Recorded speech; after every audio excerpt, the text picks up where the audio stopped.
Mga kaibigan, meron na naman po tayong tatalakayin at hihimay-himayin na video upang maunawaan po natin ang mga maling aral na itinuturo nila sa sanglibutan, mga kaibigan.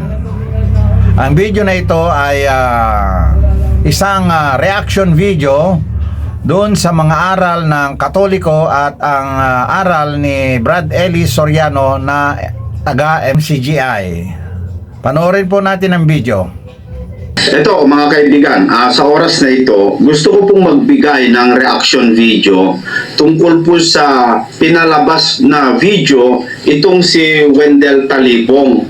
Na si Wendell Talibong, mga kaibigan at mga kababayan, kinontra niya yung sinabi ni Kuya Kim o trivia ni Kuya Kim tungkol po sa kapanganakan ng ating Panginoong Jesucristo, na kung saan sinabi ni Kuya Kim na imposible na si Kristo ay maipanganak sa December 25 kasi sa araw na yan, ayon kay Kuya Kim sa kanyang na-research, ay napakalamig sa Bethlehem at snow pa, mga kababayan. At ito ay pinamalian ni Brother Wendell Talibong, na kung saan pinatunayan niya na hindi totoo yung sinabi ni Kuya Kim. Ito mga kaibigan, panoorin po natin yung video ni Wendell Talibong. Ang tanong, December 25 nga ba pinanganak si Jesucristo? Ayon sa mga eksperto, imposibleng pinanganak siya ng Disyembre dahil sa sobrang lamig ng winter sa Bethlehem, imposibleng ipinanganak siya sa isang sabsaban. Pinanganak si Kristo ng spring kung saan naglabasan ng mga hayop at mainit-init ng panahon. Ito ay mga buwan ng Marso, Abril o Mayo. Kung taon naman ang pag-uusapan, 4 AD ang birth year ni Kristo, ang taon kung kailan namatay si King Herod. Bakit December 25 ang Pasko o selebrasyon ng kanyang birthday? Nung unang panahon sa Europa at Middle East, December 25 ang pinakamahalagang araw para sa mga pagano dahil ito ang araw ng pista ng Natalis Solis Invicti. Ito po ang birthday ni Mithras, ang Iranian sun god. Dahil ginusto ni Emperor Constantine na maging popular ang Kristyanismo, sinabay niya ang pagdiriwang ng birthday ni Jesus sa mahalagang kapistahang pagano. Yun ang maling trivia ni Kuya Kim Atienza na ang December 25 daw umano ay una, ito'y kapistahan ng mga pagano at dineklarar ni Emperador Constantino. Ang maling trivia na ito ay ginagamit ni Cesar Sineta ng Iglesia ni Cristo at yung isang Muslim vlogger na pinatunayan daw ni Kim Atienza na hindi talaga December 25 dahil ang December 25 napakalamig daw tuwing December 25, lalo na sa Bethlehem at sa Jerusalem. Ito din ang argumento ni Eliseo Soriano na paulit-ulit mga kapatid at sa iba pang mga sigla. Ngayon, ibubuking natin sila. Samahan niyo ako. Una, yung sinabi ni So, ayon kay Brother Wendell, mali daw si Kuya Kim doon sa kanyang sinabi na imposible na si Kristo ay ipinanganak sa December 25. Kasi ang batayan po ni Kuya Kim ayon kay Wendell Talibong, napakalamig daw doon sa Bethlehem sa December 25. Kaya yun ay hindi totoo. Alam nyo mga kaibigan, tama naman hindi naman dapat batayan yung napakalamig doon po sa Bethlehem sa December 25. Kaya malamig, kaya hindi malamig, hindi dapat batayan na imposible na si Kristo ay naipanganak sa December 25. Wala tayong argumento doon, no?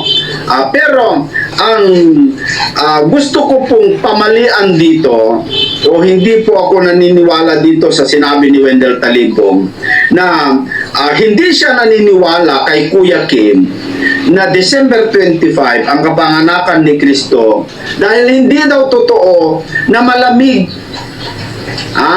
Hindi daw totoo na malamig. So, pakinggan muna natin mga kaibigan bago bigyan po natin ng mas maraming komento po ito. Maganda ito mga kababayan. Kim Atienza, nagkakopya-kopya lang ito sa ibang sikta.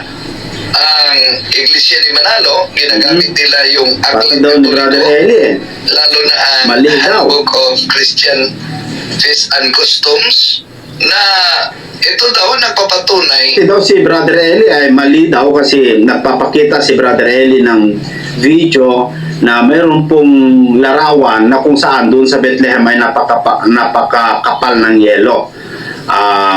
Hindi daw yung totoo ayon kay Wendell Talibong, mga kaibigan. Christmas ay sa pagano. Pansinin ninyo. At ng isang nagngangalang Francis X. Weiser. Ganitong kanyang sinasabi sa page Iglesia ni Cristo 61. yan.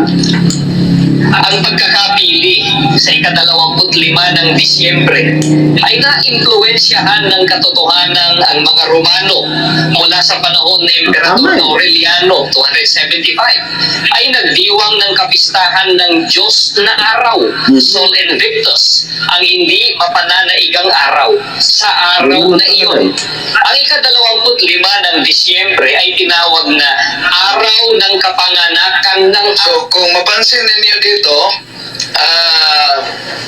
maling-mali din ang researcher ni Kuya Kim dahil ang Sol Invictus Sa history o sa kasaysayan, nababasa yan sa kasaysayan na talaga sa mga Imperyo Roma na sila po ay nagse-celebrate ng kapanganakan itong si Sol Invictus, na kung saan ayon sa mga nagsasabi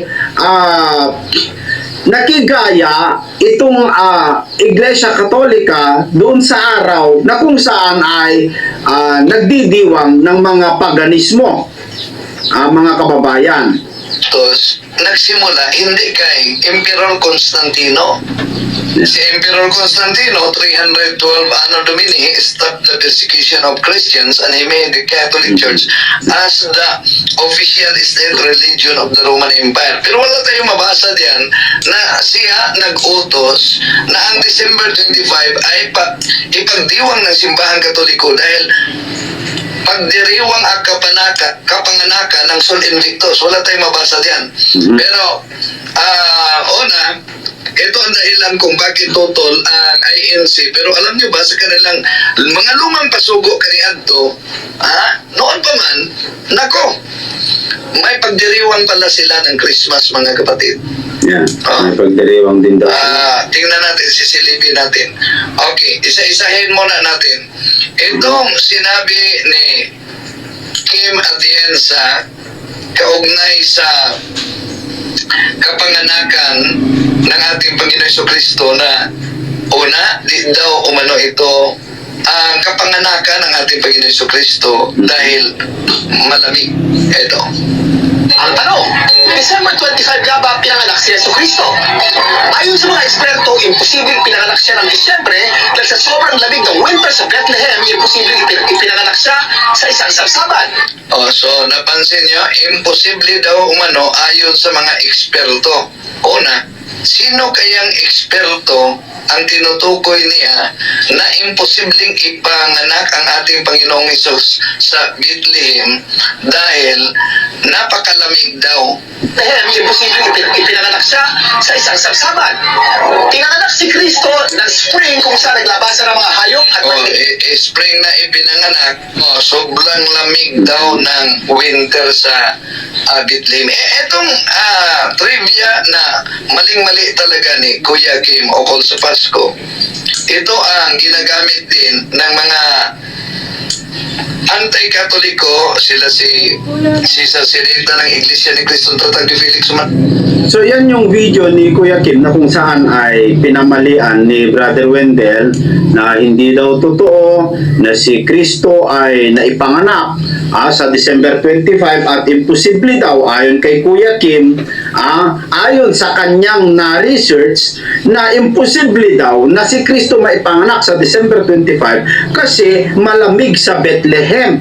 At nung naipanganak daw ang Panginoong Jesucristo ayon sa research ni Kuya Kim ay yung mga tupa ay nasa param na kung saan yun po ay nasa Biblia naman.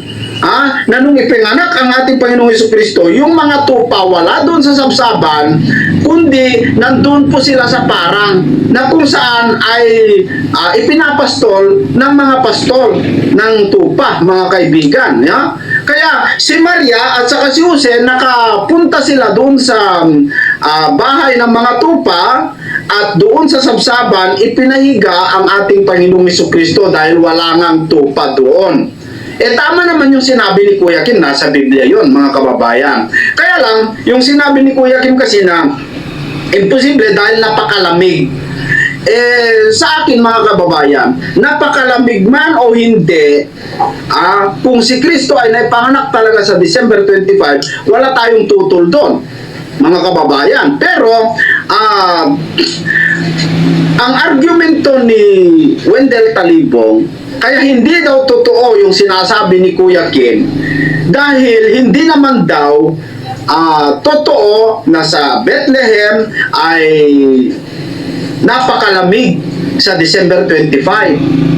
Panoorin natin mga kaibigan yung patunay ni Wendell Talibong kung paano na sinabi na hindi totoo si Kuya Kim dahil hindi naman daw totoo na December 25 ang kapanganakan ni Kristo dahil hindi daw malamig. Take note yung patunay ni Wendell Talibong na naipanganak si Kristo sa December 25, hindi sa Biblia, kundi ayon sa nabalitaan niya na sa December 25 dun sa Bethlehem ay hindi po malamig. Tuloy po natin. Maganda ito mga kababayan. Lalo yung Muslim din na ginagamit nilang batayan na mali ang simbahang Katoliko. Una, hindi naman batayan yung trivia ni Kuya Kim Yan lalo yung batayan. na reliable talaga na source para patunayan na hindi totoo ang December 25 na kapanganakan ng ating Panginoon Hesus dahil alam niyo naman kopya-kopya lang itong mga iba't ibang. So dahil hindi totoo, dahil hindi siya totoo na malamig, totoo para sa iyo na December 25 nga si Kristo na ipanganak. Wendell Talibong, sige nga, patunayan mo nga yan.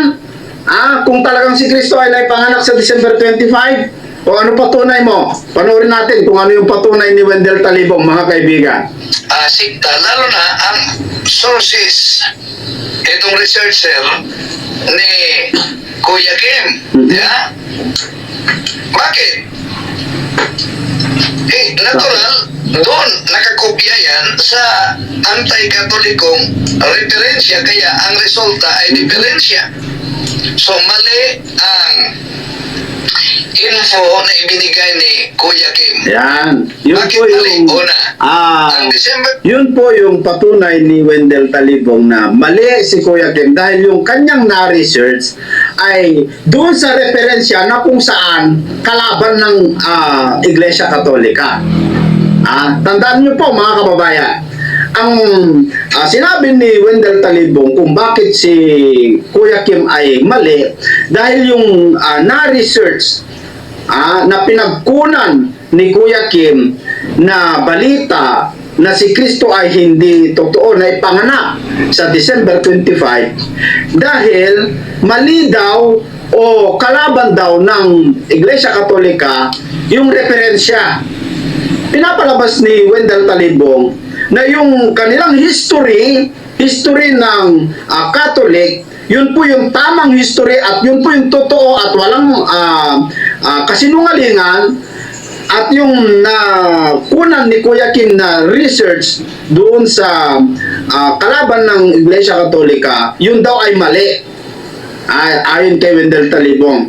At ang patunay ni Wendell Talibong, medyo nakakatawa ito mga kababayan, yung patunay ni Wendell Talibong na si Kristo ay naipanganak sa December 25 dahil hindi naman daw malamig sa Bethlehem sa December 25.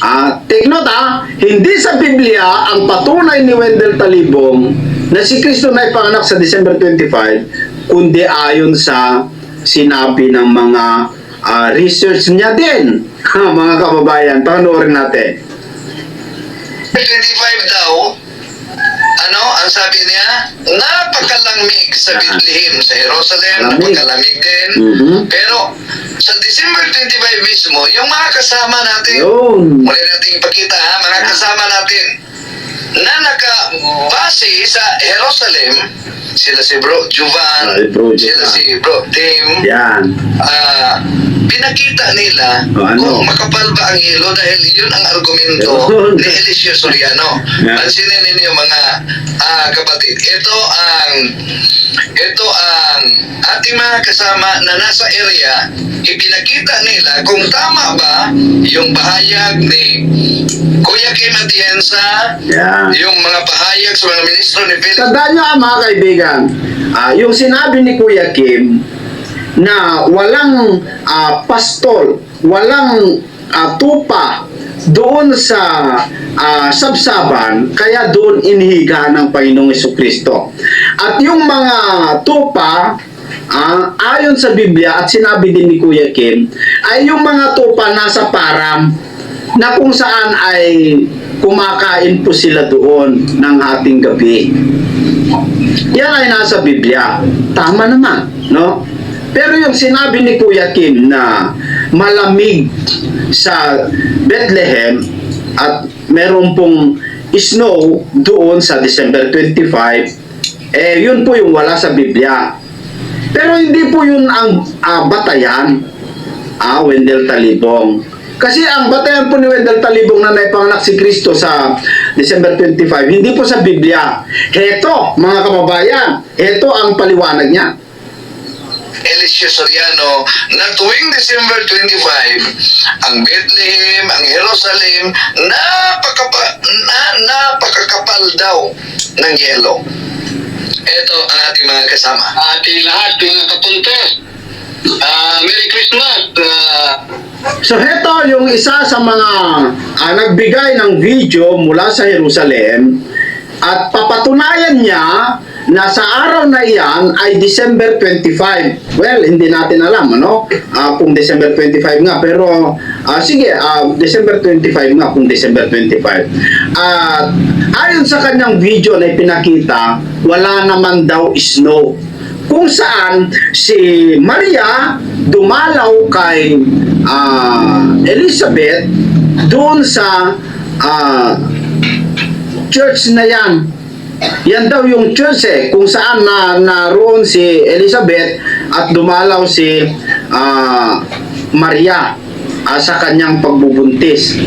Panoorin natin, tingnan natin yung location, no, mga kaibigan.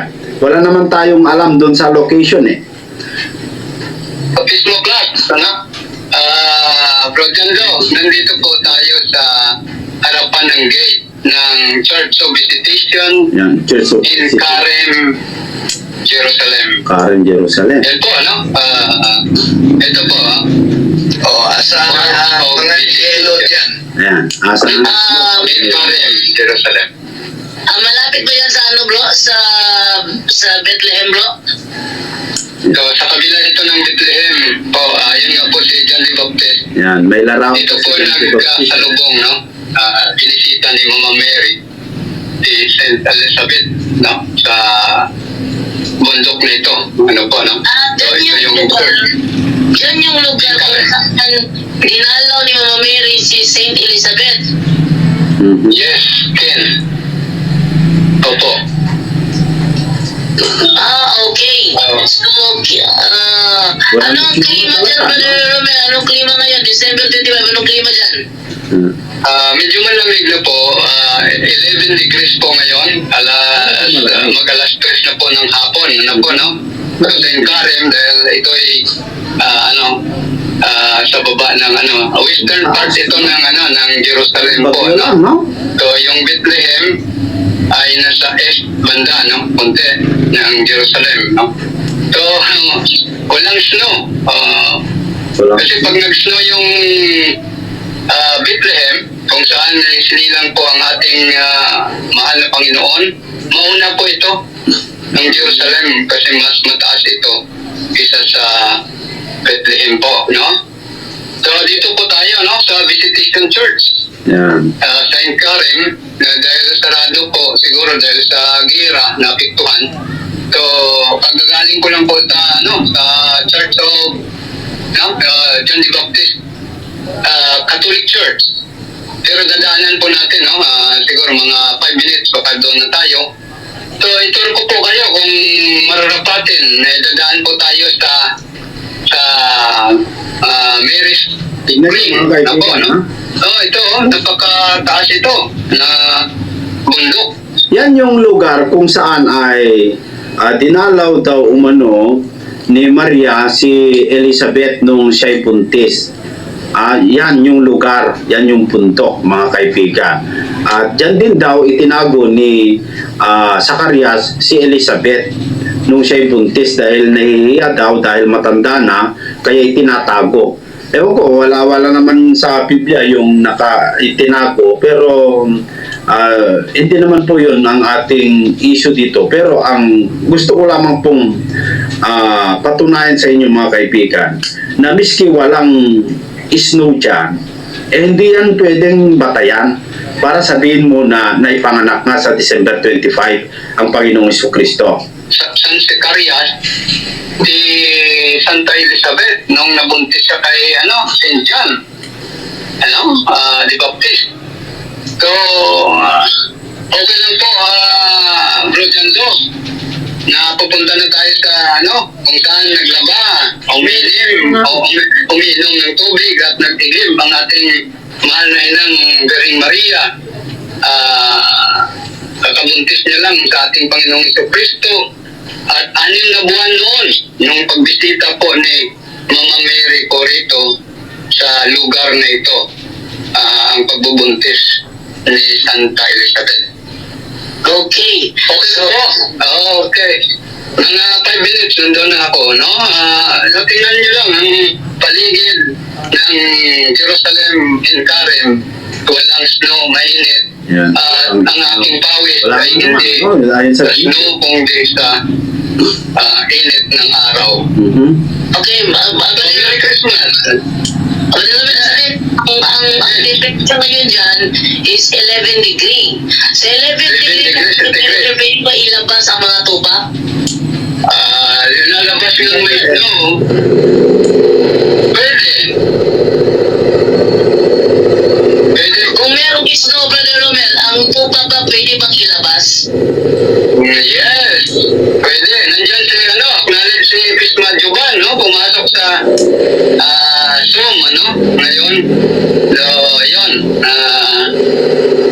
Nasa Mudin ngayon si Pisma Juban. Shalom, Pisma Juban. Andiyan na si Brother Juban. Wait lang, konti na kulos, Brother Juban. Okay, Brother Juban. Kumusta ka na dyan, Brother Juban? Ay, shalom, shalom. Mga kapatid, pupuntutin. Nasaan ka ngayon, Brother Juban? Yes, dito, bro, dyan daw, sa Israel pa rin. Ay, tama ba yung Israel? Walang peke yan, Oo. Ayun, yan. Dahil mo ito. Plug nila para naman clear naman sa mga kapatid natin, nasa labas ng pananampalataya. So, mainit, nakadito pa. Dito, mas mataas kasi. Mataas yung area ni Jerusalem. Yes, I don't know. Mababa yung area. Siguro. So, bro, mas mainit dito, bro. Pero 15 to 20 minutes ako away kay Bro Romel. So, dito, naka-short pant pa tayo. Bro, dyan to, medyo mainit. Sabi kasi ni sabi ni Bacalaris, bro, hindi daw pwede maglabas ng tupa ngayon, December 35, dahil malamig daw dyan. Ay, bro, dyan to, hindi totoo yun. Dahil way back 2020, nagpalabas tayo, yung mga tupa, pwede. At saka, I-reflect ang mga kanina, bro. yes, ayon sa...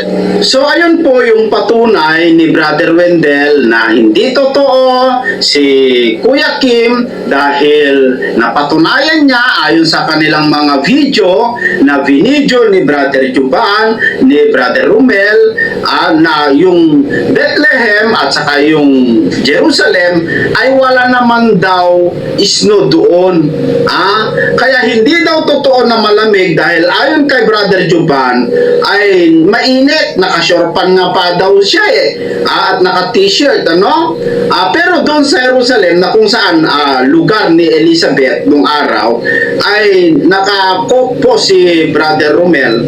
Romel ata pangalan nun, ano? Pero 11 degrees daw, wala namang snow. Kaya hindi totoo ayon kay Wendell Talibong na ang Panginoong Jesucristo ay hindi na ipanganak sa December 25 dahil wala naman snow sa December 25. Kaya yun ang patunay. Yun ang patunay, Brother Wendell, yan ang patunay mo. Na si Kristo na ipanganak sa December 25 dahil walang snow. Ang ganda yung patunay mo, Brother Wendell, pinamalian mo si Kuya Kim dahil sinabi ni Kuya Kim na siya po ay naka-research ng maling referensya dahil kalaban ng Iglesia Katolika yung referensya niya at hindi totoo yung kanyang sinabi na si Kristo ay naipanganak sa December 25 dahil malamig doon sa lugar na yon. Yun kasi yung patunay din ni Kuya Kim ayon sa kanyang na-research na hindi imposible na may panganak si Kristo sa December 25 dahil napakalamig sa araw na December 25. Kaya hindi pinanganak. Yun po yung sinabi ni Kuya Kim ayon sa kanyang na-research.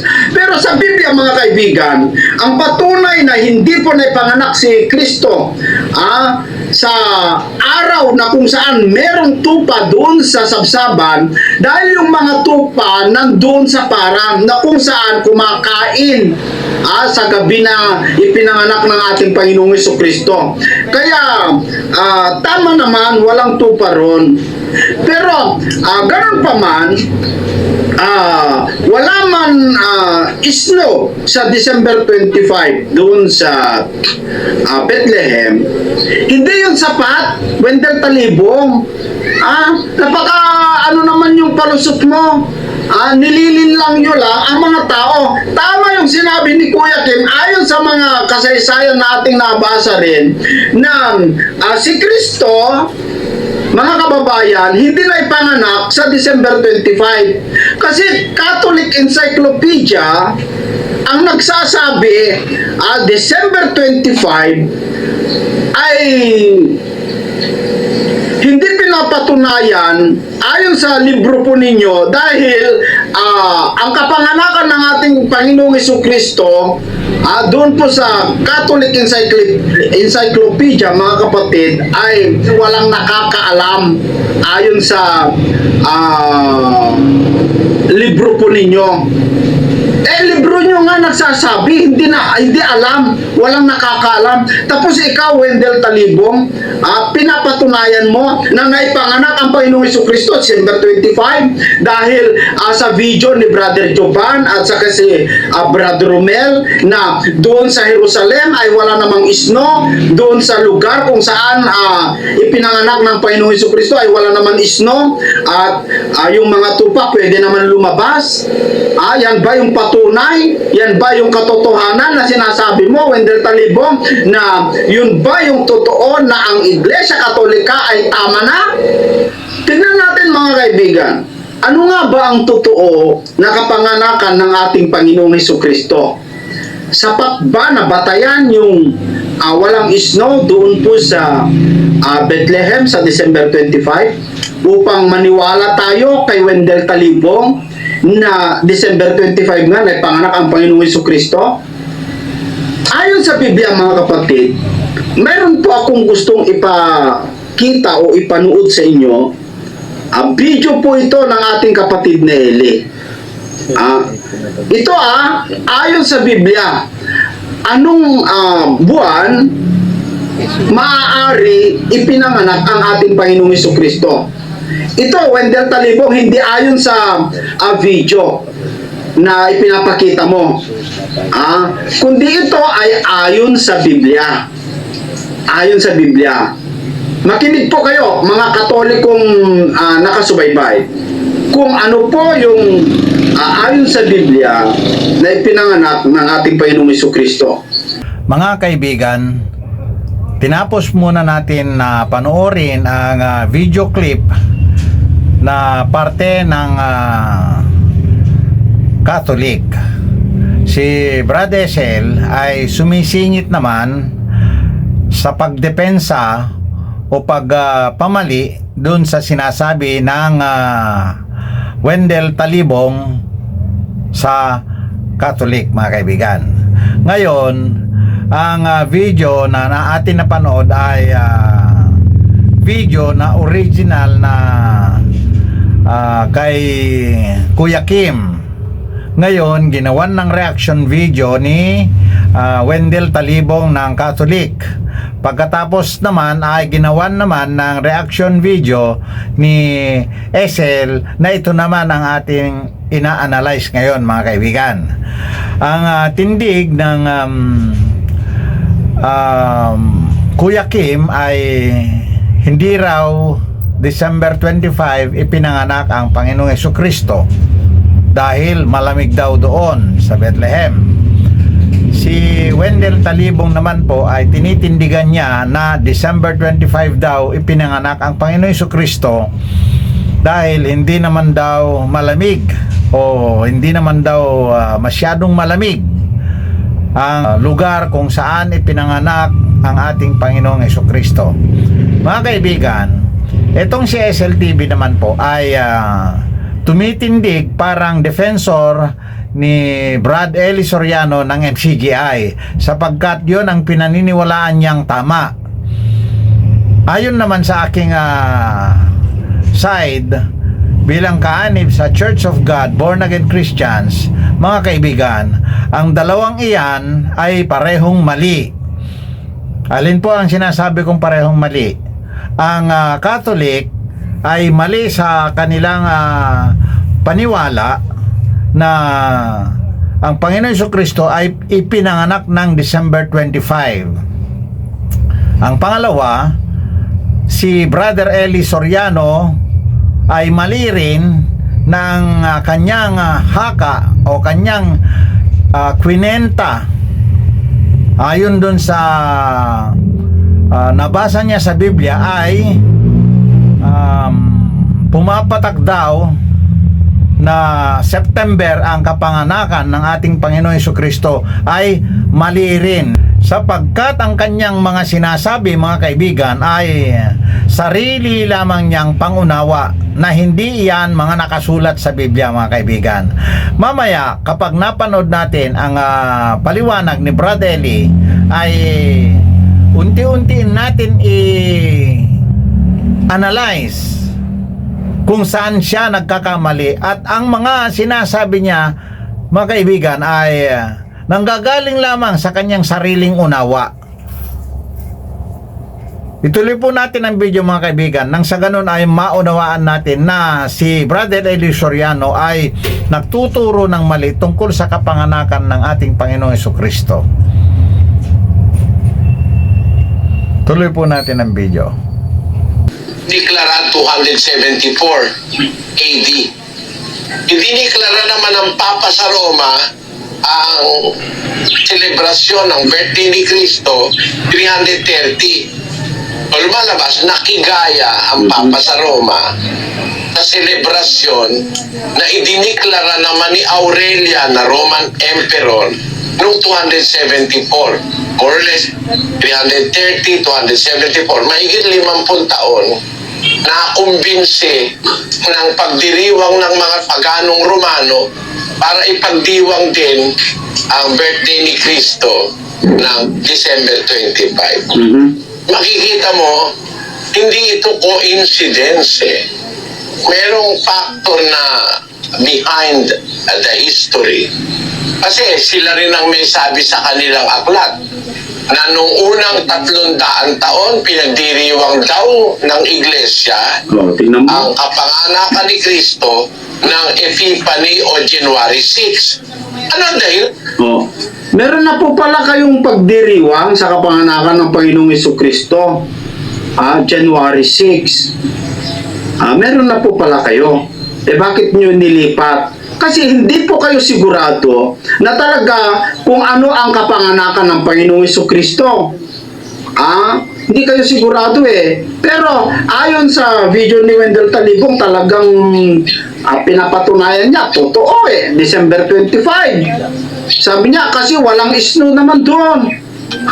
Yun po yung patunay niya. Tuloy natin yung paliwanag ni kapatid Nelly. Bakit inilipat nyo sa December 25?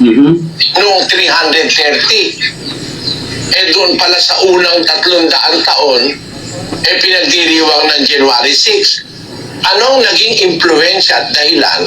Bakit pagkaraan ng 300 taon, to be exact, 330 AD, ginawa niyo December 25? Kasi Ano kaya? ang posibilidad, nakigaya na kayo dun sa idideklara naman ni Emperor Aurelian noong 274, nauna sila ng kumigit kumulang 50 taon, nauna sila na nagdidiwang ng December 25 para dun sa kanilang Diyos-Diyosan na Soli. Baka hindi naman po sila nakigaya, no? Baka hindi naman po sila nakigaya. Baka dati. Baka dati o di kaya baka naman yun talaga ang pagdiriwang nila. Nilinlang lang ang tao, mga kababayan. Invictus. Kasi meron na raw silang pagdiriwang January 6 Oo. Ano naka-influensya sa inyo? Bakit pinalitan nyo ng December 25? Kasi merong malaking pagdiriwang sa Roma, later Roman Empire, ng Sol Invictus. At yun ay Yung Diyos-Diyosan. iniklara ni Aurelian noong 274. So mas nauna yung pagdiriwang ng paganong Roma Oo. sa birthday ng kanilang Diyos-Diyosan na araw, nauna sila ng mayroong 50 taon. Ang Kristo naman di pinanganak ng December. Ang nakakalungkot, pag nagdiriwang ng December ngayon ang buong mundo, nakikipagdiwang kayo sa piyesta ng isang hindi tunay na Diyos, ng isang Diyos-Diyosan. Tama. Kaya lalabas, hindi talaga si Kristo ang ipinagdiriwang Ang ipinagdiriwang talaga, iba. Hindi ang kapanganakan ng tunay na Diyos na Kristo na ayon sa Biblia. Narinig po natin mga kaibigan na sinabi ni Brother Eli Soriano na ang ipinagdiriwang ng buong daigdig tuwing December 25 ay hindi ang kapanganakan ng ating Panginoong Hesukristo. Totoo po yan mga kaibigan. Ang ipinagdiriwang ng buong daigdig simula ng 24 ng December hanggang January 1 the following year ay hindi kapanganakan ng Kristo ng Diyos. Mga kababayan, yan po ang paniwala namin dito sa Church of God Born Again Christians. Ang paniwala ng Catholic na ipinagdiriwang ang kapanganakan ng Kristo ng Diyos ng December 25 ay mali. Ang kay Soriano naman mga kaibigan na nag-estimate na siya. Eto, kasunod pa ng video na ito. Magpapaliwanag siya. Mangangapa siya ngayon. Maghahanap siya ng pagdudugtong-dugtongin niyang kwento nang sa ganun makarating siya sa punto na September ang kapanganakan ng ating Panginoon Jesucristo. Yan pong estimate niya na yan mga kababayan ay haka-haka lamang niya yon. Dito natin napatunayan na ang taong yan, ang mangangaral na yan, ay isa rin siyang bulaang mangangaral. Tandaan ninyo yan mga kapatid, mga kaibigan. Ang Eli Soriano na yan, napakaraming naniwala sa kanya.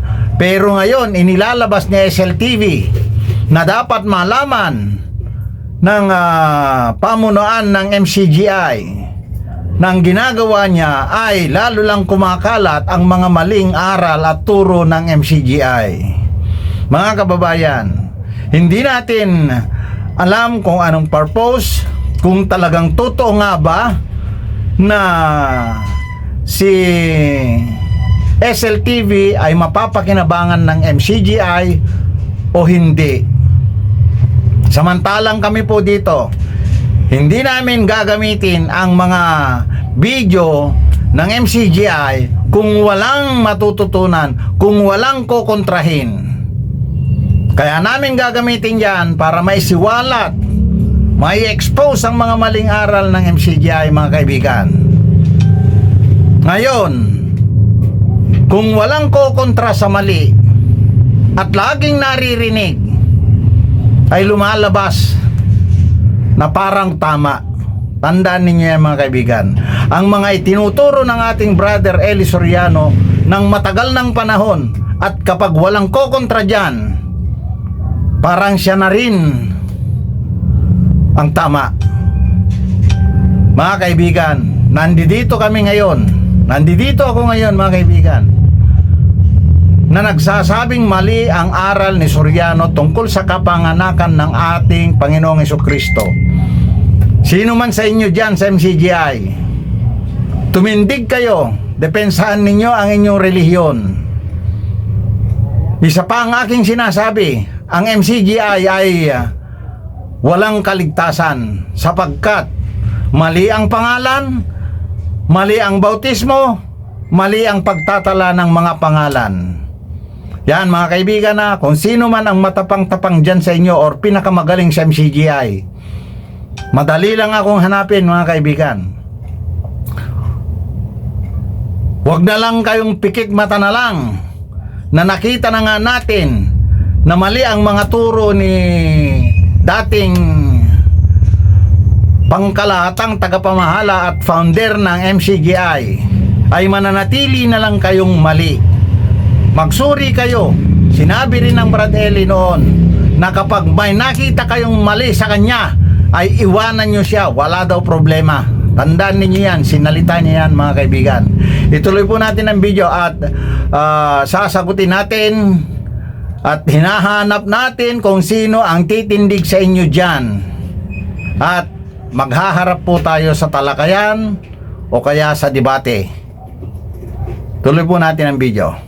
Ang pinanganak dyan, Diyos-Diyusan ng Imperyo Romano. Ngayon, sa Biblia po, ang ating pagkukunan ng batayan kung ano talaga, buwan. Napansin ko lang po, putol ang video. Yang nawala dun sa pagkaputol na yon ay hindi tuloy naintindihan kung saan ang pagkukunan ng batayan. Ang narinig ko na lang po doon ay Juan. Gumanon na lang po si Brad Eli. Ganun pa man, mga kaibigan, ay ituloy po natin at himay-himayin po natin ang mga sinalita ng ating Brad Eli, mga kaibigan. Yan. At mga posibilidad na petsa ng pagkapanganak ng Panginoong Hesus ay yun pong kapanganakan ni Juan Bautista. Narinig po natin na ang pagkukunan daw niya ng batayan ay ang kapanganakan ni Juan Bautista.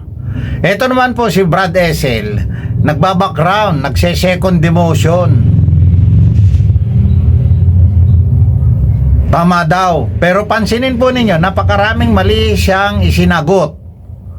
Bubuntot-buntot siya dun sa sinasabi ni Brad Eli, sumasagot siya, nagbabackground siya, kaso mali-mali naman. Makinig po Kasi kayo pag mabuti, nakuha natin kung kailan pinanganak si Juan at kung kailan siya ipinaglihi, makukuha natin kung kailan ipinaglihi at ipinanganak ang Panginoon Kristo. Makukuha daw natin kung kailan ipinanganak at ipinaglihi ang ating Panginoong Hesukristo. Ano kaya yun, mga kaibigan? Bakit makukuha natin? Diba haka lang niya yon? Walang basehan? Kung sa iba ay hindi haka, yan ay sarili lamang niyang pangunawa, mga kaibigan. Kasi hinahanap niya. Hindi yan ibinigay ng Diyos sa kanya, kundi naghanap siya. Yan po ang katotohanan, mga kaibigan. Isa na po yan na nagpapatunay na si Brad Eli Soriano ay bulaan. Tuloy po natin ang video. Bakit po? Pinakita ko na sa inyo ang lead. Meron na po tayong lead. Si Juan Bautista po, anak ni Sacerdote Zacarias. Si Sacerdote Zacarias po, naglilingkod siya sa templo. Ang kanyang turno ay ang pulutong ni Abias. Siya po ay nasa 8 grupo. Bawat buwan, 2 grupo. No? Kaya, kung nasa 8 grupo si Zacarias, ibig sabihin, bawat buwan, 2 grupo, ay nasa 4 na buwan si Zacarias. Narinig po natin na si Zacarias ay nasa 8 grupo.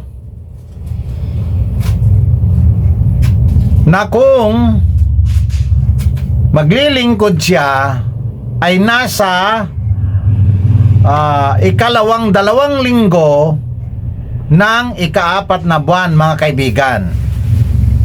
Ngayon, hindi niya niliwanag kung ilang buwan ba si Zacarias na mababakante bago siya bumalik muli sa kanyang paglilingkod. Mga kababayan, napakaraming naniwala kay Brad Eli Soriano sa paliwanag niya na yan. Napakarami ng umaanib sa MCGI dahil magaling siyang magdugtong-dugtong ng mga kwento, makafabricate siya ng sarili niyang kwento na walang makakatutol na mas mahina sa kanya, mga kaibigan. Tandaan po natin, kung 12 buwan ang isang taon at 8 pangkat si Zacarias, hindi niya niliwanag kung ilang pangkat lahat sila na naglilingkod bilang saserdote, mga kaibigan. Ngayon, basta na lang siyang naglagay ng kwento niya, walang tumututol, kaya lumalabas na para siyang tama. Ngayon, mga kaibigan, nakita na natin ang mga mali na yan, kaya inilalabas natin at tinututulan natin. Ituloy po natin ang video. Para po sa mga hindi nakasubaybay doon po sa paliwanag ng ating kapatid Nelly tungkol sa turno ni Abias, na kung saan ay yun din ang sinusundan ng kanyang mga relatives gaya ni Zacarias, na si Zacarias ninuno niya kasi o tatay niya kasi si Abias, na kung saan si Abias ay meron pong turno na pangwalo siya sa bilang. Kaya ito yung pinapaliwanag ni Brother Eli, mga kaibigan, kasi hindi naman niya isinalaysay mabuti dito dahil hindi ito yung video na kung saan ay pinaliwanag niya ng mabuti, no? Sabi ni SL, mga kaibigan, hindi naman daw ito ang video kung saan ipinaliwanag niya ng mabuti. Hinahamon natin si SL TV na ilabas niya yung mas magandang video, mas magandang paliwanag ni Brad Eli. Ilabas niya, mga kaibigan, hindi yung ganyan. Papapaligoy-ligoy naman tong si SL TV. Ilabas mo, kaibigan, ha? Tututulan natin. Tututulan ko yan. Tuloy po natin ang video. Kaya gusto ko lang bigyan ng lead itong mga bago lang na nakasubaybay na si Abias po pangwalo sa turno, at kung ano po yung turno ni Abias pati yung kanyang mga magiging kasunod, yung magiging mga anak niya, kung ano yung nagiging turno ni Abias, ganun sila. Yun po yung sinusunod nila. Kaya ito yung sinasabi ni Brother Eli na si Zacarias ay pangwalo. Dahil si Abias pangwalo din dati. Yun po yung sinusunod nila mga kapatid. Siya po ay nasa ikawalong grupo. Bawat buwan, dalawang grupo. No? Kaya, kung nasa ikawalong grupo si Zacarias, ibig sabihin, bawat buwan, dalawang grupo, ay nasa ika-4 na buwan si Zacarias emplo. Sa ika-4 na buwan ng taon. Ang ika-4 na buwan po ng taon sa kalendaryo Hebraiko ay ang buwan ng Tammuz. Tammuz. Ang buwan ng Tammuz po katumbas ng Hunyo at Hulyo. No? Ibig sabihin po, kung ikukumpara natin sa Roman calendar, yung Hebrew calendar, ang buwan ng Tammuz nag-uumpisa sa kalahatian ng Hunyo at nagtatapos sa kalahatian ng Hulyo. Mga kaibigan, dalawang kalendaryo ang pinagkukumpara ni Brad Eli Soriano. Sa madalit sabi mga kaibigan, sumusunod siya sa Roman calendar na ang ginagamit naman niya, na gamit-gamit ni Zacarias ay Hebrews calendar. Nakita mo, nasaan ang magaling na Soriano? Sinasabi ko na nga, sisirain ng Diyos ang talino niyan. Dito pa lang po mga kaibigan, mali na. Ang ginagamit ni Zacarias na kalendaryo ay kalendaryo ng mga Hudyo. Pagkatapos si Soriano, inilalapat niya sa kalendaryo ng Romano. Mali po yan kaibigan, kahit kailan hindi magtatama iyan. Bakit? Magkaiba ang taon, magkaiba ang araw, magkaiba ang bilang ng araw ng isang taon niyang dalawa na yan. Mga kababayan, sinong niloko niya? Di ba kayo?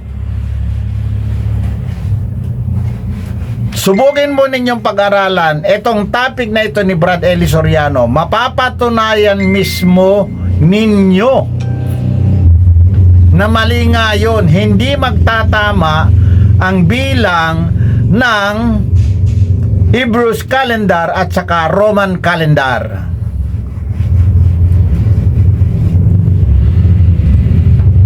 Ito pa, isa pa ninyong isipin mga kaibigan. Yung kanyang ika-4 na buwan doon sa isang kalendaryo ay ika-6, kalagitnaan ng ika-6 at kalagitnaan ng ika-7 buwan sa Romans calendar. Hindi rin niya sinabi kung ilang grupo silang lahat sa buong isang taon upang malaman natin kung ilang buwan na nakabakante si Zacarias, sapagkat tuwing maglilingkod siya ay 14 na araw lamang. Yan mga kaibigan ha, pag-aralan ninyo yan mga kaibigan. Kayong mga masyadong naniwala na at masyadong panatiko na sa mga aral ni Brad Eli mga kaibigan. Ako po ay naghahanap kung sino man ang titindig sa MCGI. Haharapin ko. Ipaglaban ninyo, depensahan ninyo ang mga maling turo at sasabihin ko naman sa inyo ang mga tamang aral naman. Tuloy po natin ang video. Kaya, that will be for safe calculation, ang Tamus po nag-uumpisa ng June 16, kalahatian ng June, natatapos ng July 15. Yun po ang katumbas ng buwan ng Tamus sa kalendaryo Romano. Doon po sa katapusan ng buwan ng Tamus, doon umalis sa templo sa Arias para umuwi sa kanyang bahay kay Elizabeth. Bago umalis sa templo si Zacarias, sinabihan siya ng anghel, magbubuntis na ang asawa mo. Yan. Narinig na po natin ang salitang kasinungalingan. Sapagkat walang nakasulat sa Biblia na magbubuntis na ang asawa mo. Wala pong nakasulat sa Biblia na yan, mga kaibigan. Kaya kung buhay sana ang Eli Soriano na iyan, hahamunin ko talaga, ilabas niya kung mayroon nga ba. Kung mayroon man siyang may labas, isa pa rin ang aking sasabihin na ang mga salin ng Biblia na ginagamit ni Brad Eli Soriano ay paiba-iba upang makalusot siya. Tandaan natin, mga kaibigan, maraming salin ng Biblia na mali ang pagkakasalin. Yan ang ginagamit nila upang makalusot sila. Dahil pagka maipit sa isang salin ng Biblia, pupunta siya sa isang salin upang makalusot. Tandaan natin yan, mga kaibigan. Tuloy po natin ang video. Yan. Kaya nga sabi ko sa inyo, natawa pa nga yung iba ikaw man si Zacarias, sinabi ng anghel, magbubuntis na asawa mo. Inulit niya ulit, mga kaibigan. Sinabi daw ng anghel, magbubuntis na ang asawa mo. Suriin po ninyo ang Biblia, mga kaibigan. Wala po kayong mababasa na ganong salita na sinabi niya, mga kaibigan. Wala po.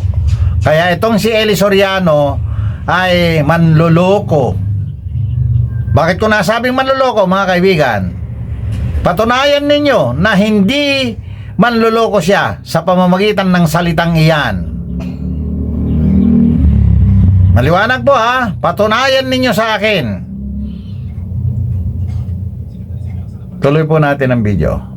Siguro, pag uwi mo, hindi mo na palalampasin yun. No? Kaya kung umuwi siya ng 16 ng Hulyo lalabas, mag-uumpisang maglihi si Elizabeth 16 ng Hulyo. Yun kasi ang pag-alis niya sa templo. Kasi nasa grupo siya ni Abias na naglilingkod sa templo mula July 1 hanggang July 15. Isa na namang kasinungalingan, mga kababayan. Bakit? Maglilingkod daw siya July 1 hanggang July 15 na yang buwan na yan ay ikapitong buwan ng Roman calendar. Nanggaling siya sa Hebrews calendar na ika-4 na buwan dahil ika-8 pangkat si Zacarias. Lumundag siya dahil yun daw ang katapat. Mali, mga kaibigan, mali. Magkaiba po yan, sapagkat magkaibang kapanahunan ang pagkatuklas ng kalendaryong iyan. Magkaibang kapanahunan po. Ngayon, ang ginawa niya, pinalundag niya sa Roman calendar. Yan po ang panliligaw o panluloko ni Brad Eli Soriano. Kahit kayo po mismo ang magsuri, mga kaibigan, hindi magkapareho ang kalendaryong iyan.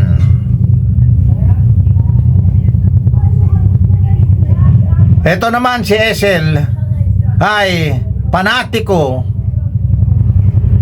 depensor ng Eli Soriano na iyan. Pareho daw sila o kaya tama daw lahat ang ginagawa ni Soriano. Kaya pati ang mga maling turo ng Soriano na yan ay kinokopya na lang niya kahit mali. Tuloy po natin ang video, mga kaibigan. Yun ang tiempo ni Zacarias bilang naglilingkod kasi bawat isang saserdote naglilingkod ng 15 días, 15 sila. Kaya bawat buwan, dalawa ang naglilingkod sa templo. Mula primero hanggang 15, yung isa. Tapos yung isa 15 hanggang 30, yun ang pangalawa. Di lalabas, bawat grupo ng saserdote, yun ang pinag-aralan natin noong nakaraan, no? Bawat grupo ng saserdote, sa isang buwan, dalawa sila. Kaya kung mag-uumpisa ka ng buwan ng Nisan, sa unang buwan ng Hebrew calendar, ang ikalawang buwan ay buwan ng Iyar, ang ikatlong buwan ay buwan ng Sivan, at ang ikaapat na buwan ay buwan ng Tammuz. Kung sa katapusan ng buwan ng Tammuz, July 15, tapos na si Zacarias, uwi na siya sa bahay. Bago siya umuwi, alam niya na, sabi nung anghel, dininig na ang panalangin mo, mabubuntis na, magdadalang tao na si Elizabeth. Wala namang possibility magbuntis si Elizabeth, kundi magsiping sila ni Zacarias. Mga kaibigan, napansin po natin na maganda ang pagdudugtong-dugtong, ang paraan niyang pagdudugtong-dugtongin yung kanyang kwento, mga kaibigan. Subalit, tututol ako dyan sapagkat si Zacarias ay hindi lamang isang araw na tumabi kay Elizabeth, sapagkat nung pag-uwi niya sa bahay ay wala nang gagawin si Zacarias, sapagkat siya ay isang pipi na, hindi na makapagsalita, mga kaibigan.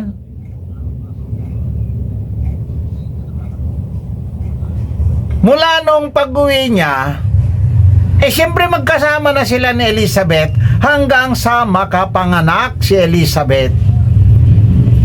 Nakita nyo? Ninakawan kayo ni Eli Soriano ng salita ng Diyos. Mga kaibigan, mula nung pag-uwi ni Zacarias sa kanyang bahay, mula dun sa templo, magkasama na sila ni Elizabeth. Saan siya kumuha ng idea na naglihi kaagad si Elizabeth that following day na July 16? Saan? Samantalang magkasama na sila, hindi sila naghiwalay hanggat sa dalhin sa templo si Juan, yung anak na Juan. Doon lamang nakapagsalita si Zacarias, mga kaibigan. Pagkapanganak na, pagkatapos ng panganak si Juan, ay doon lamang nakapagsalita si Zacarias. Ano ang sinasabi ni Brad Eli, mga kaibigan? 16 daw ng July, naglihi na si Elizabeth. Kasinungalingan na po yan, mga kababayan, sapagkat magkasama na sila. Silang mag-asawa ay magkasama na sila hanggang sa panahon na tutuliin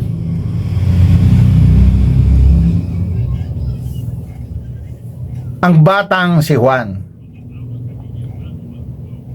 O yan ha, mga kaibigan ha.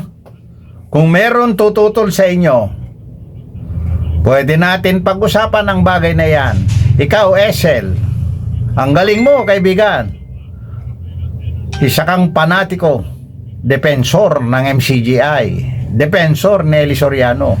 Tingnan natin ang galing mo. Kahit ikaw na lang, Esel, haharapin kita sa debate sa channel mo o kaya sa channel ko, pwede rin. Tuloy po natin ang video. Kaya magaganap yung pagsisiping nila, ikaw man, nahiwalay ka kay Elizabeth ng 15 araw, di mo nakikita. Matagal nyo nang gustong magkaanak. Bago ka umuwi ng 16, alam mo na si Elizabeth ay manganganak dahil mabubuntis, sabi nung anghel, binalita. Matagal na nilang gusto magkaanak.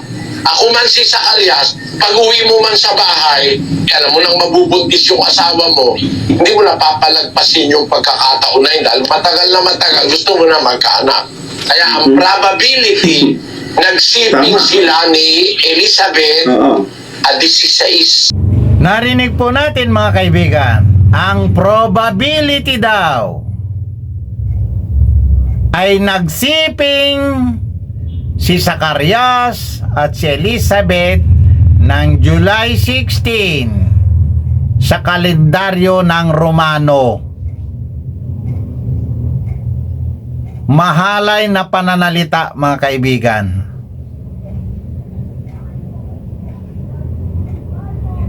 Wala sa katotohanan yung sinabi niyang nagsiping sila ng July 16.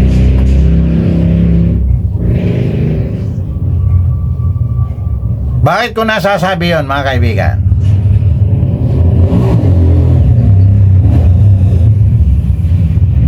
Palalo si Soriano na nagsasalita sa mga nangyari sa dalawa na yon na nagsiping daw. Hindi totoo yun mga kaibigan. Walang katotohanan yun na July 16 eksaktong araw nagsiping si Zacarias at si Elizabeth at nagpasimula na siyang maglihi. Kaya nagbilang-bilang na siya ng mga araw, mga buwan, kung kailan nanganak, at itinapat-tapat na niya sa mga petsa at saka mga buwan ng kalendaryong Romano na iyan ay aral na tinatawag sa Biblia na kasinungalingan sapagkat kanyang sariling haka-haka o kuro-kuro, sariling pangunawa. Yan po ang masasabi ko dyan kay Eli Soriano tungkol sa aral na ito mga kaibigan. Yan na ang sinabi niyang nagsiping daw si Zacarias at Elizabeth ng July 16. Hindi po niya mapapatunayan iyan. Tandaan nyo yan mga kaibigan, ninanakawan lang kayo ng salita ng Diyos. Si Soriano ay magnanakaw ng salita ng Diyos. Yan po ang nababasa sa 10 Commandments. Huwag kang magnanakaw. Yan po, si Soriano ay magnanakaw. Para patunayan ninyo na hindi siya magnanakaw ng salita, kumpletuhin ninyo mga kaibigan, kayong mga kaanib at mga tagasunod at mga naakay ni Brother Eli Soriano. Patunayan ninyo sa akin na hindi siya magnanakaw ng salita ng Diyos. Lalabanan ko kayo mga kaibigan. Tuloy po natin ang video. Ng buwan ng Hulyo sa kalendaryo Romano. Nag-umpisang maglihi si Elizabeth at 16 ng Hulyo. Bibilang na tayo ngayon. Nung ika-6 na buwan niya ng buntis, doon naman pumunta yung Anghel Gabriel kay Maria na nagsabi kay Maria, magbubuntis ka, ipapanganak mo ang Kristo.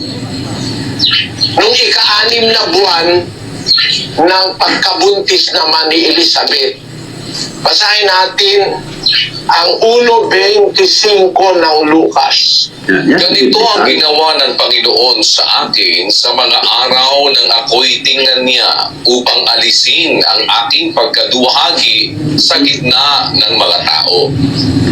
Nang ika-6 na buwan nga'y sinugo ng Diyos ang Anghel Gabriel sa isang bayan ng Galilea, ngalay Nazaret, sa isang dalagang mag-aasawa sa isang lalaki na ang kanyang ngalay Jose, sa angkan ni David, at Maria ang pangalan ng dalaga.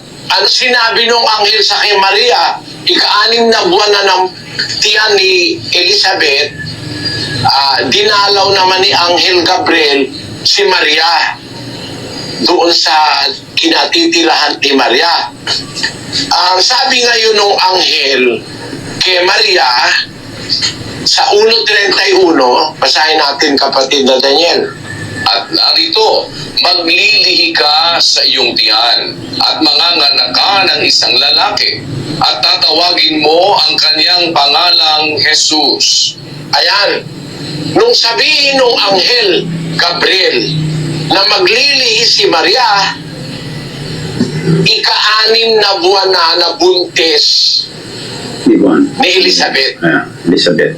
Si Anghel Gabriel din ang nagsabi kay Zacarias bago siya umalis sa templo na magbubuntis ang asawa niyang si Elizabeth. Yun ding anghel na yun ang nagbalita kay Maria. Kaya hindi tayo po pwedeng maligaw kasi ang nagsabing magbubuntis si Elizabeth na nanay ni Juan Bautista, asawa ni Zacarias, ay yung Anghel Gabriel. Siya rin ang nagsabi kay Maria nung 6 na buwan ng buntis si Elizabeth, siya nagsabi kay Maria na magbubuntis ka rin. Kaya nga lalabas po, mga kapatid, nang ipaglihi si Kristo, eksaktong 6 na buwan na si Juan Bautista sa tiyan. Kaya mas matanda si Juan Bautista ng 6 na buwan kay Kristo. Kung nag-umpisang maglihi si Elizabeth nang magsiping sila ni Zacarias paglabas ni Zacarias sa templo, ay July 16, ang sinasabi ko na ngayon yung katumbas na sa kalendaryo Romano, yung kalendaryo natin. Kung July 16 nag-umpisang maglihi si Elizabeth, Mga kaibigan, dinadagdagan pa ni Eli Soriano ang kanyang kasinungalingan sapagkat kasasabi lang niya sa video niya na kung July 16 ay nag-umpisang maglihi si Elizabeth. Napansin po ba natin mga kaibigan? Kung July 16 ang ginamit niyang salita, sa madalit sabi mga kaibigan ay hindi na siya sigurado. Maliwanag po hindi na siya sigurado sapagkat ginamitan na niya ng word na kung. Yan po mga kaibigan na kung sakali na ipipilit pa ninyo na tama si Soriano sa paggagamit niya ng kung,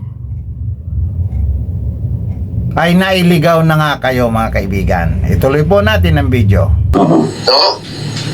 Ang ika-6 na buwan ni Elizabeth, no? Ika-6 na buwan niya, umpisa ng July 16, papatakbo January 11 Yung na 6 na buwan na si Zacarias. Sumingit si Esel, si Zacarias daw. Wow! Juan Bautista sa tiyan. 6 na buwan ng buntis si Elizabeth. Si Elizabeth. Mag-uumpisa tayo ngayon, January 11 naman, maipaglilihing umpisa ang Panginoong Hesukristo. Yung Kasi dun sa araw na yon, na ika-6 na buwang buntis ni Elizabeth, doon sinabi ng Anghel Gabriel din na dumalaw una kay Elizabeth, dinalaw naman niya si Maria na maglilihi na si Maria. So, ang possibility ng paglilihi ni Maria, January 11. Ang sabi po niya, mga kaibigan, ang possibility daw ng paglilihi ni Maria ay January 11. Isa na namang kasinungalingan, mga kaibigan. Bakit niya ginamitan ng possibility? Therefore, maaring hindi eksaktong ganong araw. Sinasabi niya, mga kaibigan, posible. Pero kung hindi nga, sipin niyo yan, mga kaibigan, ha? Possibility. Yang word niyang ginamit, mga kaibigan. Pag-aralan po ninyo yan, mga kaibigan, ha? Tuloy natin ang video. Kung kukwentahin mo, eto po ngayon, meron na tayong petsa. January 11, mag-uumpisang maglihi si Elizabeth. Maria. Sumingit na naman, kaibigan, si Esel. Si Elizabeth daw. Galing mo, Esel. Tuloy natin, kaibigan. Doon umpisang ipaglilihi si Kristo, January 11, ika-6 na buwan ng tiyan ni Elizabeth. Kaya, ang mga probable dates o maaaring malamang na petsa ng kapanganakan ni Juan Bautista ay Abril 1 hanggang Abril 21. Mga kaibigan, nadagdagan na naman ang kasinungalingan ni Brad Elisariano.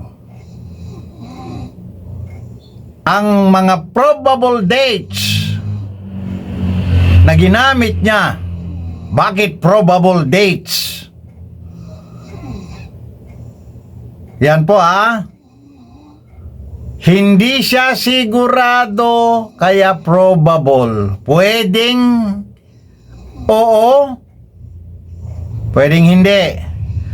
Pwedeng tama, pwedeng mali. Mga kaibigan, malayo na po sa katotohanan ang sinasabi niya tungkol sa kapanganakan ni Juan Bautista at saka kapanganakan ng Panginoong Hesukristo. Malayo na po. Subalit kung ating pakikinggan ang kanyang mga kwento at hindi natin pinag-aaralan mabuti, ay parang napakagaling at parang katotohanan, parang pawang katotohanan ang kanyang mga sinasabi, mga kaibigan. Dito, napapatunayan natin na ang kanyang ikinukwento ay nagiging alanganin. Kung alanganin siya at kinokontra niya yung mali ng Katolik, mas malala pa siya. Dahil kumukontra siya sa isa, mali rin naman pala siya. Yan po ang tindig namin, kaibigan. Mali siya sa itinuturo niya tungkol sa kapanganakan ng Panginoon Hesukristo. Tuloy po natin ang video. To allow 41 weeks and 2 days. From 40 weeks and 5 days, mag-a-allow tayo ng 41 weeks and 2 days. Yun ang mga petsa ng kapanganakan ni Juan Bautista. Ang primero ng Abril hanggang pwede siyang ipanganak hanggang at most ay 21 ng Abril. Ngayon, matanda siya ng 6 na buwan kay Kristo. Mag-uumpisa tayo sa Abril, bibilang pa tayo ng 6 na buwan mula Abril. Kaya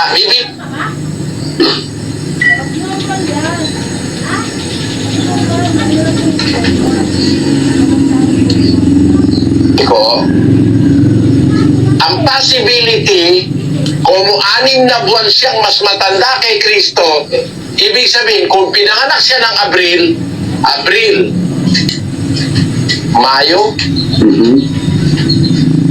Hunyo, Hulyo, Agosto, Setyembre, Oktubre. Yun.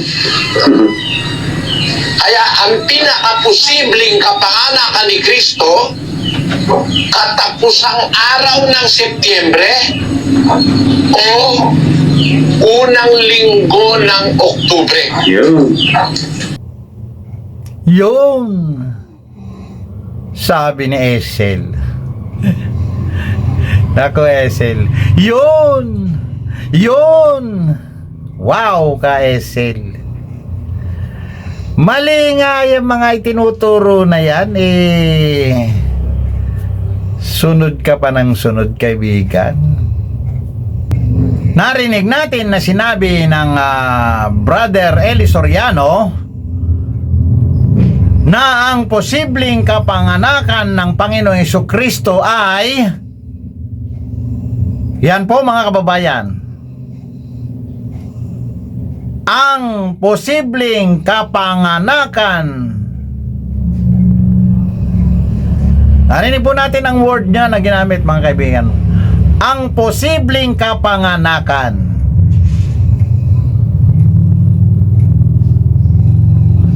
Mali po siya. Mali. Hindi sigurado, kaibigan. Hindi siya sigurado. Sinong niloloko niya ngayon, mga kaibigan, ha? Siyempre, yung mga naniwala sa kanya. Tuloy po natin ang video.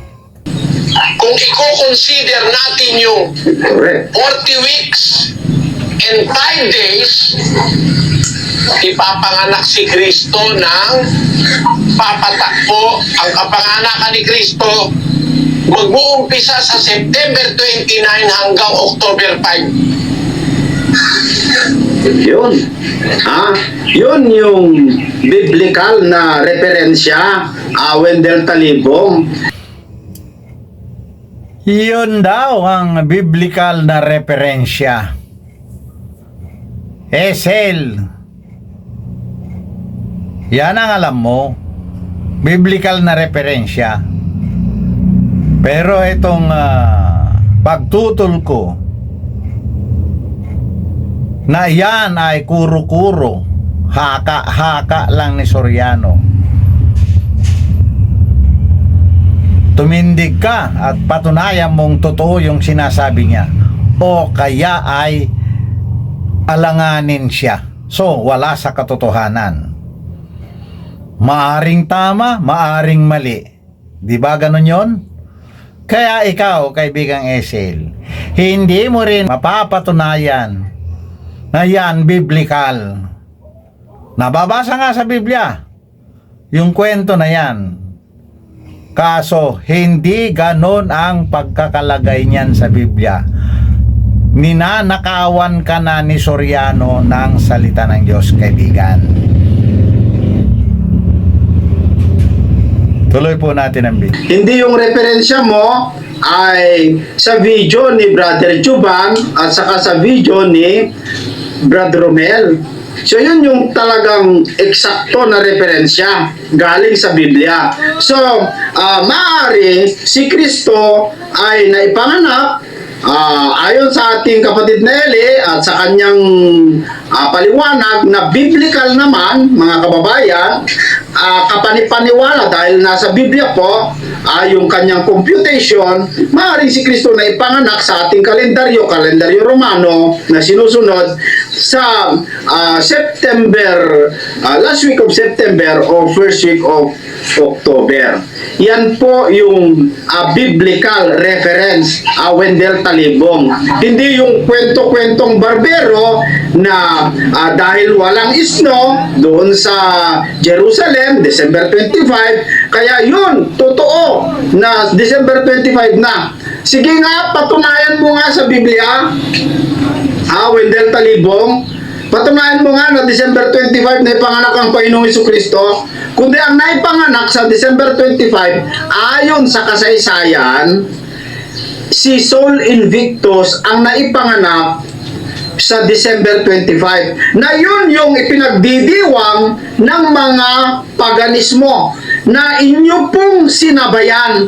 Dahil kayo dati ay paganismo, yun ang totoo, Wendell Talibong. Yan ang totoo. Ang Iglesia Katolika, nung hindi pa Iglesia Katolika ang pangalan dahil may mga lihim dyan sa istorya na yan mga kababayan. And alam nyo, gaya yung sinabi ko dun sa larawan ni Maria, na kung saan po ay na may kalong-kalong na bata. Alam nyo kung saan nila kinuha yon? Doon po sa larawan o imahen ni Semiramis. Na si Semiramis, siya po yung ina o nanganak kay Sol Invictus. Yan ay sa kasaysayan.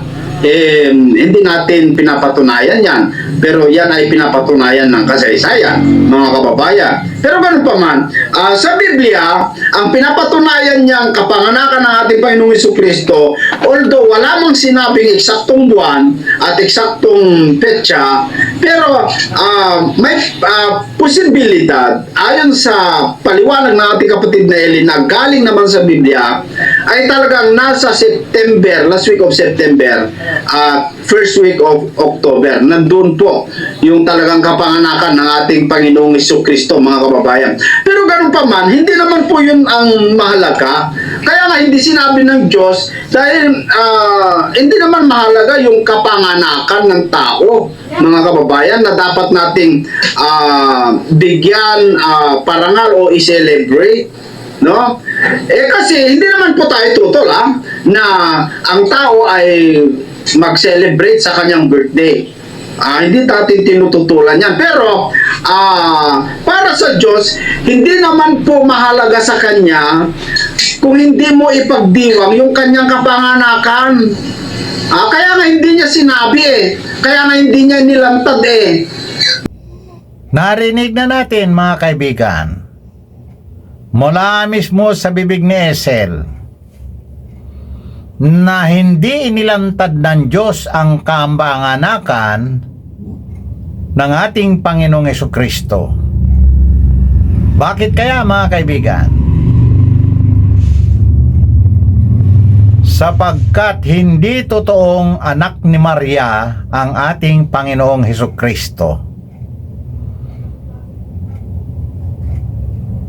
Kung totoong anak ni Maria ang Panginoong Jesucristo, tiyak yun, meron sana siyang date ng kapanganakan, petsa ng kapanganakan, mga kaibigan. Alam nila kung ilan taon na ang mga tao noon. May kalendaryo na, mga kaibigan. Dito nalilito ang maraming mga ngaral sa buong daigdig, sapagkat pinipilit nilang hanapin kung kailan ipinanganak ang Panginoong Hesukristo. Wala pong makikita kahit sa history. Wala pong makikita. Sapagkat ang Panginoong Hesukristo ay bumabang galing sa langit. Yan po ay mapapag-usapan at maliliwanagan po tayo tungkol sa mga bagay na yan. Kaya nakasulat sa Biblia, mga kaibigan, ang bumaba ay siya rin ang umakyat. Ano? Pag-aralan natin yan. Yan ang tindig namin. Kaya kayong lahat na mga religion na naniniwalang anak ni Maria ang Panginoong Hesukristo ay nailigaw na. Wala pong katotohanan yan. Isinulat ni Apostol Pablo sa Bagong Tipan. Saliksikin ninyo mga kaibigan. Tuloy po natin ang video. Mga kababayan, ito namang mga Iglesia Katolika, dahil practice nila yan, namana nila yan doon po sa mga relatives nila, o ninuno nila, o anong tawag dyan mga kaibigan, na mga pagano, paganismo, hindi nila matanggal-tanggal yan, mga kababayan, sa kanilang isip. At yan yung ikinakalat nila sa mga tao na hindi po nagbabasa ng Biblia. Ito naman mga tao, pati yung mga ibang mga sekta, sunod ng sunod, hindi naman tinitignan, mga kababayan, kung yung kanilang ginagawa ay totoo.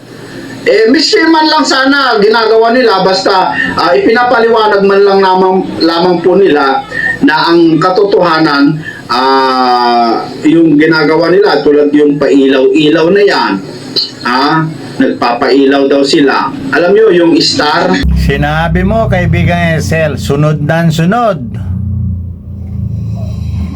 Di ba ikaw din, sunod ng sunod, di mo pinag-aaralan?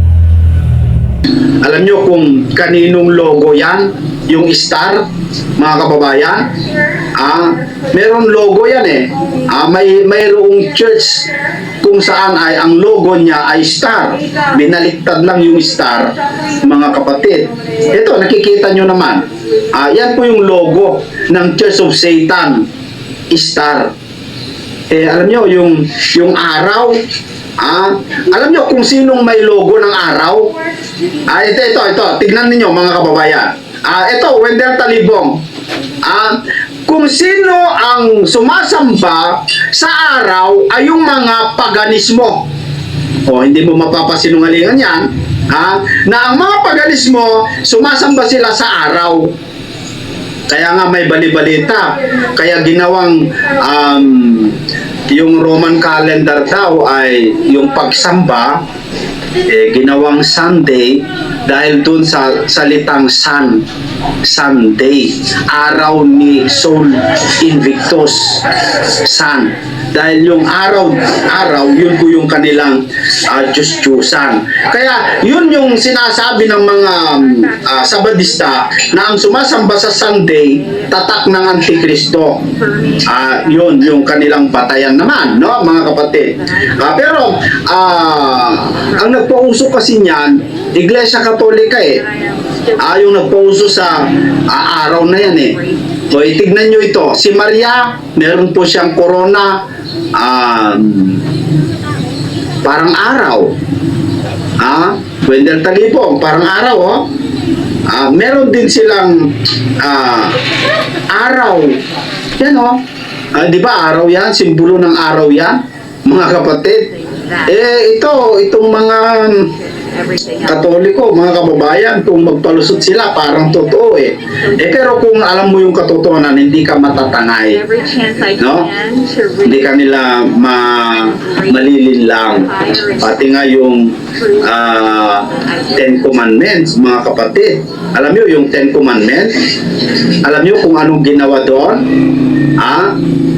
Ito, panoorin natin mga kapatid ang video ng isang vlogger na kung saan ipinakita niya yung ginagawa po ng Iglesia Katolika na sinusubukan nilang tanggalin yung ikalawang utos.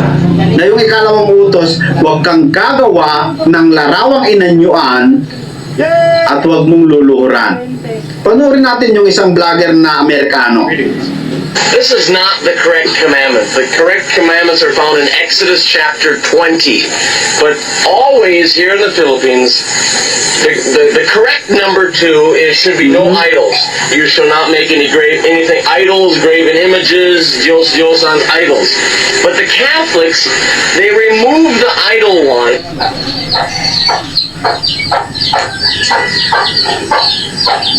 This is so typical in the Philippines in front of the Catholic Church. For number 2, they have don't take God's name in vain. But the real second commandment is no idols, no graven images, and no idols. But they always remove So it. yan Brother Wendell, yan ang sagutin mo. But merong iglesia o meron kayong church o lugar na kung saan yung 10 utos ay tinanggal nyo yung ikalawa. Brother Wendell, sige nga, anong gusto nyong palabasin? Bakit nyo tinanggal, ba't tinanggal ng pare yung ikalawang utos? Ano dahilan? Ano yung gusto nyong palabasin doon? Alam nyo mga kapatid, ang mga pinaggagawa ng mga Iglesia Katolika, hindi po kapanipaniwala eh. Ang patunay nila na napanganak si Kristo December 25 dahil wala naman daw isno. Hindi naman po biblical yon. Dahil walang isno, tama na naipanganak na si Kristo sa December 25. Ay naku po, malayo naman yan na Brad Wendell, ano? Malayo naman po yan. Alam niyo mga kapatid, kung hindi po pinapatunayan ng Biblia, wag muna po tayo basta-basta maniwala, mga kababayan. Wag naman po tayo basta-basta maniwala sa mga kinakalat, lalong-lalo dito sa punto por punto. Naku, mga kababayan, ay... Sinabi mo, kaibigang Esel, sunod ng sunod. Di ba ikaw din? Sunod ng sunod, di mo pinag-aaralan.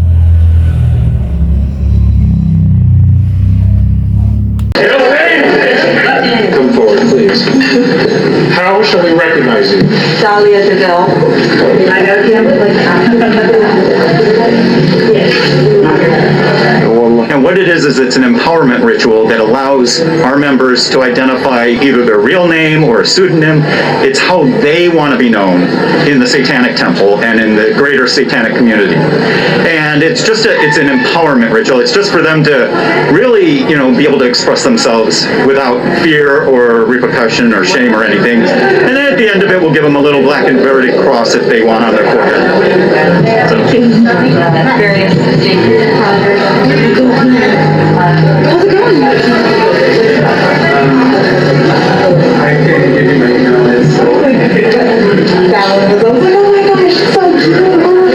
So ito po mga kababayan, bago po tayo magtapos, gusto ko lamang po basahin ito sa inyo sa unang 1 Kapitulo 5 sa versikulo 9. Ganito ang sinasabi ni John: kung tinatanggap natin ang patutuo ng mga tao, ay lalong dakila ang patutuo ng Diyos, sapagkat ito ang patutuo ng Diyos, sapagkat ito patutuo tungkol sa kanyang anak. Ang Diyos po ang nagpapatutuo kung ano po talaga ang kapanganakan ng ating Panginoong Jesucristo. Huwag po tayong maniwala sa mga kwento-kwento, lalong-lalo sa sinasabi ng mga taga-punto por punto. Kaibigang Esel, ano ang sabi mo? Huwag basta-basta paniwalaan. Sino mga kaibigan? Kasama ka ba doon o hindi? Malamang kasama ka rin. Dapat sabihin mo, katulad ng sinabi ni Soriano nung siya nangangaral. Huwag kayong basta-basta maniwala sa akin, sabi ni Soriano. Suriin muna ninyo kung tama. Na kung may mali kayong matagpuan sa akin, umalis kayo. Ayan po mga salita ni Brother Eli na naririnig nung panahon. Ikaw, ganon din sana sabihin mo na kapag masumpungan ka ng mali, lumayas sila. Ayan, kaibigan ha. Tuloy po natin ang video mo. napakalayo po yung kanilang mga referensya. So maraming salamat po sa inyong lahat mga kaibigan. Sana po ay nagkaroon po kayo ng aral tungkol po sa banal na kasulatan dito sa ating programang Expose the Truth.